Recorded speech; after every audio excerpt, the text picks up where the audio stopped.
Hi guys, it's Jan from Melbourne Foodforest. Today I'll be showing you a really important technique, and that's how to protect your veggie patch from invading tree roots.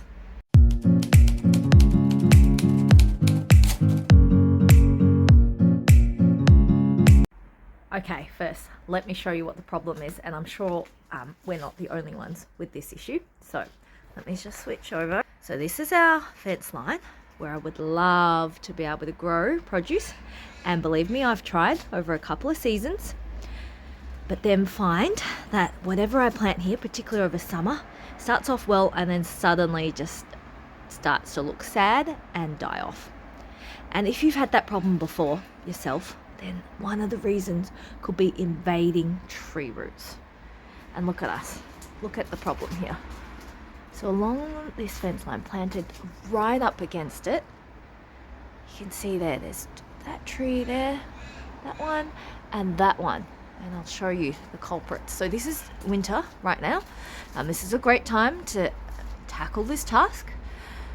And you can see they're evergreen trees, so not only do they block out our light, but they're tall, they're big. This one's a native Australian tree, super vigorous. You can tell that used to be huge across into our yard. We've trimmed it back. But you can see wherever we've cut, new shoots are formed. So this is a super vigorous tree. And look what we're doing here. Let me show you here. It's a trench.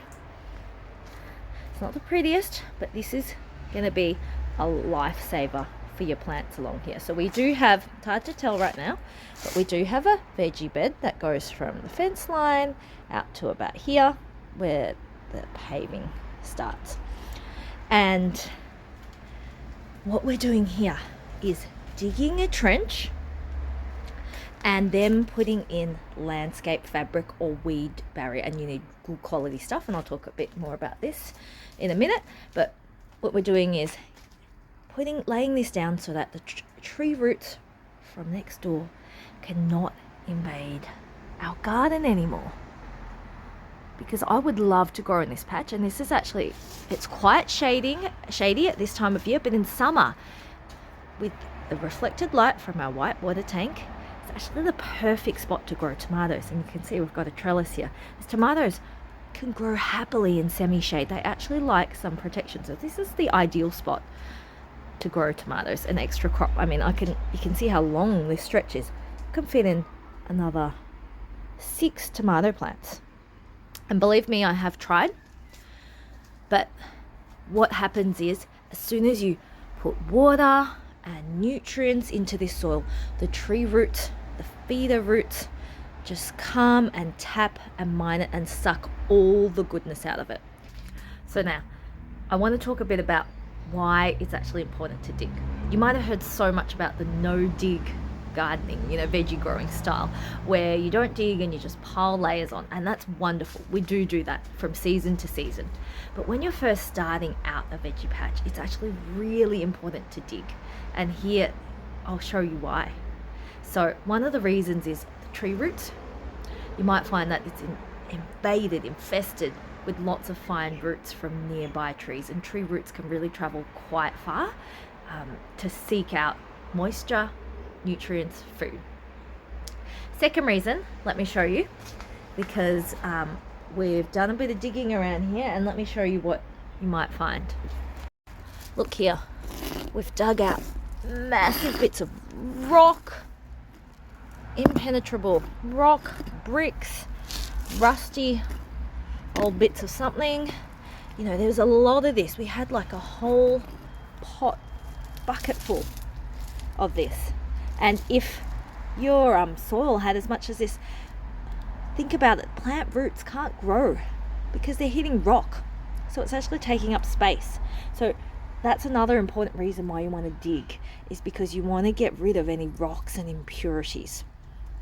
Now that reminds me to mention also, if you haven't had your soil tested, do that first before starting a new veggie patch, particularly in areas along the fence line, because fences are often made with treated wood which have arsenic, And if you're planting near the eaves of your house, you might have lead paint and lead from your gutters dripping down. So do a soil test first. And we did get our soil tested all along here, and it came up fine.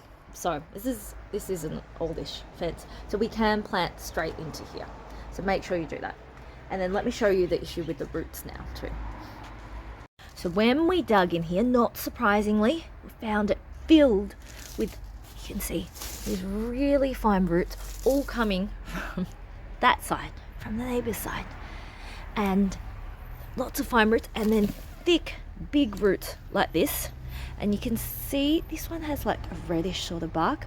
Often the roots match the bark of the tree, so we know that this has come from that tree, which is really not surprising because it's so vigorous and it's not far away at all. Its roots would have easily made its way into here. So you can see we sawed this out from this spot here, and you can see more of the roots here. Doing this is a really painstaking job. So last year we did this same process along our back fence line, and that's about 20 to 30 meters of trench that we had to dig. It is a massive, painstaking task. You have to tackle it in winter. It is absolutely exhausting. You'll be drenched in sweat even in the middle of winter. So it's a great task to do while your plants are dormant, the weather's cooler, and there's not much going on in the garden. Get some help, enlist some help if you can, get the family members involved, because it's not something you want to or you can do alone, especially if you've got a long fence line like ours. And I'll shortly show you the backyard, because it is so worth it, what we've been able to grow in that spot and how much it's transformed our plants is really quite unbelievable. So it is well worth it, well worth the pain, and you get many years of gain. Let me now show you the process, how to do it, how deep to dig, and what sort of fabric you should be using. Now, most plant roots, including trees, don't really go much deeper than 40 centimeters.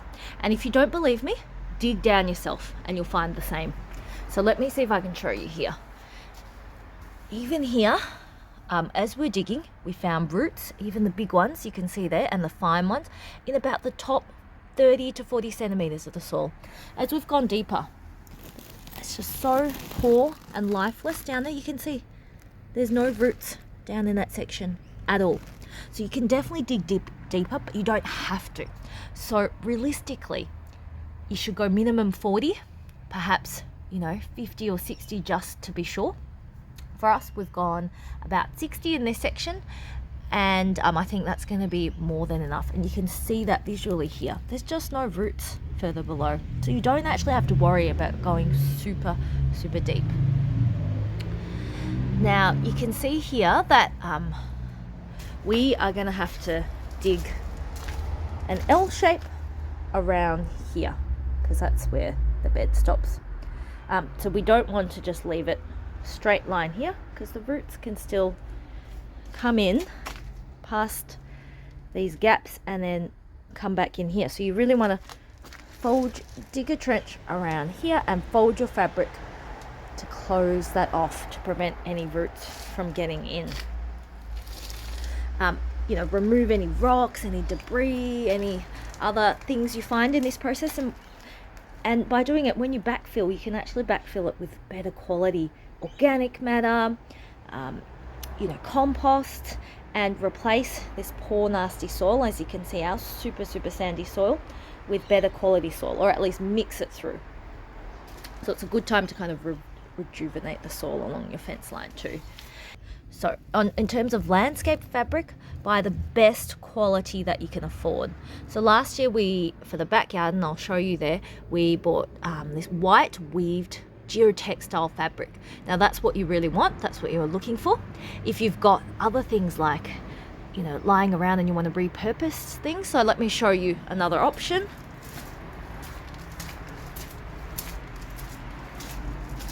In this section there, you can see along the fence line, we've used galvanized steel, because that's just what we had lying around. So for this section, we dug down deep, so that's actually a really deep piece, dug down deep, and use that as our root barrier in that section, because this is right under this really vigorous tree. And if you don't use really good quality materials, the roots can eventually make a hole in it and get back into your yard, and we don't want all our hard work to be undone. So if you've got metal, if you've got really durable materials like concrete and things like that lying around, you can definitely do that too. So use what you have on hand. So in this section here, this is actually some wheelbarrow we found in hard rubbish. It's a weaved material again, so that's your preference. It's much stronger than the really thin, shiny, plasticky material that's just a single layer. And if you made a hole in it, the whole thing will kind of burst open. No, that's not what we want. We want weaved. And we've actually folded it over a few times. So there's like 4 layers here. And when we backfill that, we're going to leave an air pocket, you can see, along that side. So we're not going to fill that side with soil, we're just going to push this up against here and fill in our side. So that side's going to have an air barrier, and that's actually going to air prune the roots too. That's going to be a deterrent for the roots to grow this way, because there's that gap.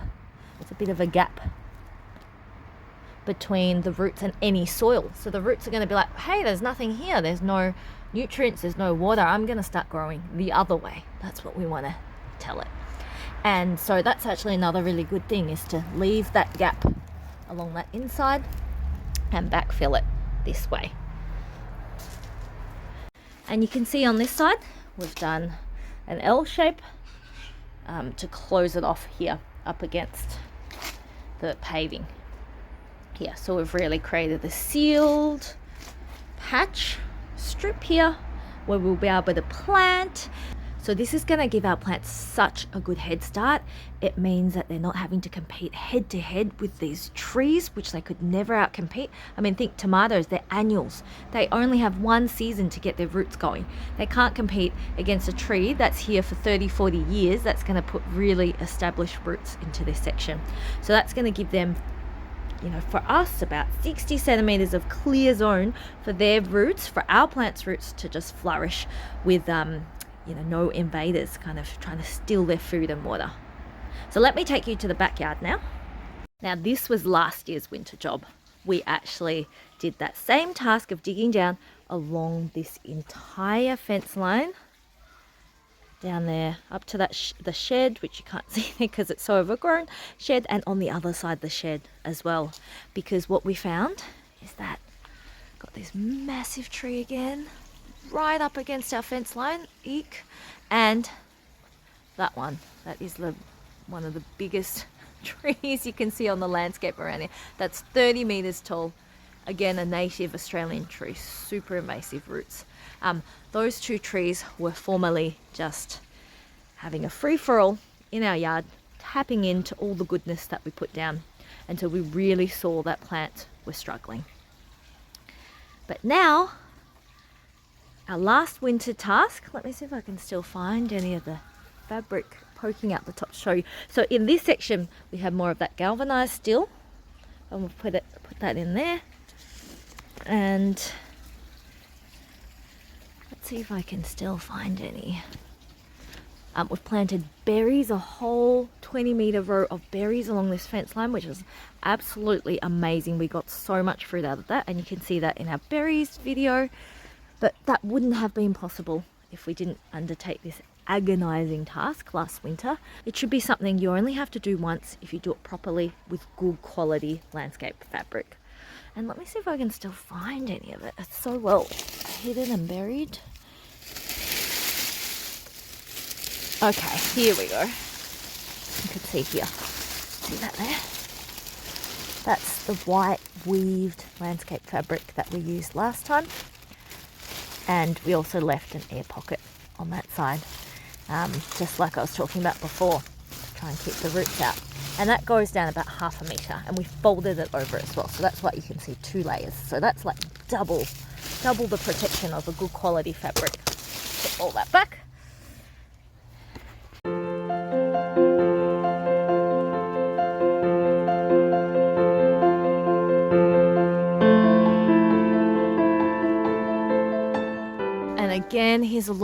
one of the culprits, one of the roots that we're trying to prevent. I mean, look how big that is. We found, as we're digging along the fence line, thick trunks of root, about that thick.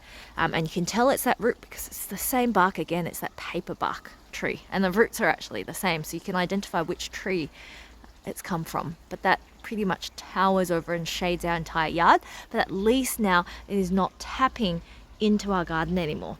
So here's a corner, and we actually did landscape fabric all the way around here, continuous piece all around here, up until the paving over there. So that's really protected our plants, and they're so much more productive this year than in previous years, and I'm 100% certain that that's due to us putting in all this hard work. So just showing you the finished result. We've filled it in with compost and any organic matter we could get our hands on, and mulched it with coffee husks. I'll show you how it looks. You can see here that we've got the top of the landscape fabric folded around here, and it goes all the way along under here, all the way, but buried under the mulch now. And we've even managed to retain and keep our silver beet and perpetual spinach alive that was planted here. So very much looking forward to having much better results with our tomatoes over summer in this spot, now that their roots are going to be protected from the vigorous competition of these sucking trees. They take everything. So you can see that's where we had the trellis for the tomatoes, which gave us some but didn't do as brilliantly as we would have hoped. So this season might be the one, because it's actually a really long stretch. Don't underestimate these long skinny spots. They can grow a lot. Look, I hope you all found that helpful. If you've got plants that are struggling and you look around and you can see some big trees either in your yard or your neighbour's yard, even in the distance, it might well be worth doing a bit of a dig to see if there's lots and lots of roots that are coming into your yard. And if there are, you've got this easy solution now to keep them out. You can also use this technique in garden beds, where you can, let me just switch this over. So like in our garden beds, when you're setting up a raised bed, you could easily put landscape fabric or root barrier as the underlayer as you're establishing new beds, if you've got an issue with trees nearby. As always, if you enjoyed, please remember to like and subscribe and to share our videos. We'll have heaps more great tips on the way. Thanks for watching.